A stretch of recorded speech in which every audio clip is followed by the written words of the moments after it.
அப்போ பாடியில் இந்திய ரத்தம் ஓடக்கூடிய இந்திய முறைப்படி சிந்திக்கிற தனக்கு தோதான ஆட்களை கொண்டு வருவது அப்படின்றது ஒரு அஜெண்டா இருக்குது. தனக்கு தோதான அப்படின்னு நான் சொல்லும்போது அதானி அம்பானிக்கு தோதான என்று அதை புரிந்து கொள்க.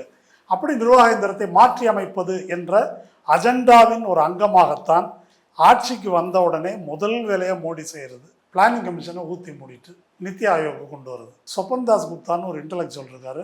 நித்தி ஆயோக்னா என்ன ஒரு வரியில் சொல்லுங்க, திங்க் டேங்க் ப்ளஸ் மெக்கின்சி.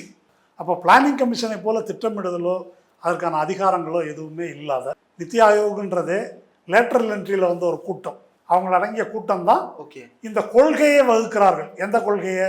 ஐஏஎஸ்க்கு பதிலாக இது மாதிரி லேட்டரல் என்ட்ரியில் ஆளை கொண்டு வரணும். எதுக்கு கொண்டு வரணும்னா ஒரு காம்படிஷனை வந்து உருவாக்கணும். ஐஏஎஸ் வந்து மதன்னு இருக்கிறானுங்க, அதோட துறைசார் அறிவே கிடையாது ஒத்தனகம். அதனால அதுக்கு துறைசார் வல்லுநர்களை கொண்டு வரணும் அப்படின்றது தான் நித்தி ஆயோகனுடைய ப்ரப்போசல்.